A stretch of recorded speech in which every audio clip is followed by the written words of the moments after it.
Nagantos pa mi nga sa sahog ra matug sa una, nga naa naman day mapalit nga ligon og quality ug mas barato nga bed frame diri sa online. Mao dinhi ang heavy Bakit ka pa magbabayad ng duty iron bed frame. Grabe ka excited mi pag-abot ani mga badi. Kay grabing nakuha sa parcel namo. Mao nakaingon mi nga mao na jud siguro ni ang metal bed frame nga amo ang gipaabot. Naka-disassemble pa rin ni sila mga badi. Kay lisod mo gud po ni shape kung naka-assemble na grabing nakuha man. Pero dali ra siya i-assemble mga badi. Ginapod siya kauban nga manual. Unya usa ra gid ka tools sa mga gigamit sa pag-assemble ani. Usa gyud sa mo ang ganahan kay pagkaugliko ng mga material nga gigamit. Mao recommended gyud kaayo ni nga bed frame mga badi kung nagplano sad mo nga mopalit. Ang size day nga mo ang gipili kay kining double 137 by 200 cm. Ug ang nakanindot ani up to 400 kilograms ang kaya niya nga madaog. Bisan pagdaghan mo nga muhigdaan ni wala jud siya problema kay likod man. Mo to nga mo ang gitistingan ni nga mo ang sofa bed ug butang. Ug nasiguro pod ihang katason mga badi. Medyo lapad naman siya gamay kay king size man ni. Ug galitan ra pod ni namo pon kung makapalit ng size double sad nga foam mattress sa maaning. Bisan pag naglukso-lukso mi diha, wala jud kay madungog nga saba. Steady siya kaayo mga badi. Ug grabe kanindot gyud nga bed frame kung nagplano sad mo. Kung naganto sad ka nga matulog sa sahod, panahon na siguro pod nga mopalit na pod kag sama ani nga bed frame. Ug kini ako nga i-recommend nimo. No, kung ganahan sad ka ani butang nako ang link.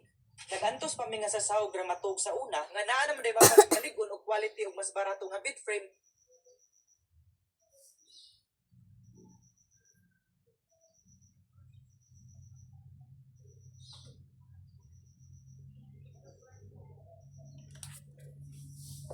Diri sa online. Mao dinhi ang heavy duty iron bed frame. Grabe ka excited.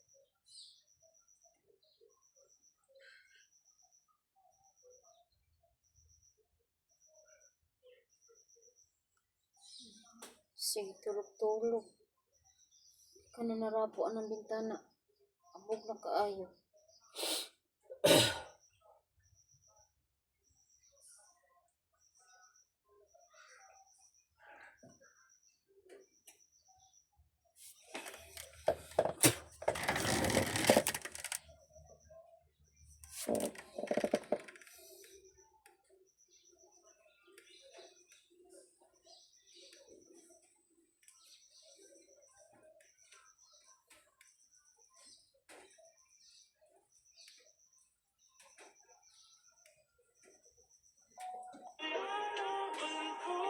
Here we go for Hoy! Ini pag-abot ani mga badi. Kay grabing nakuha sa parcel namo. Mao nakaingon mi nga mao na jud siguro.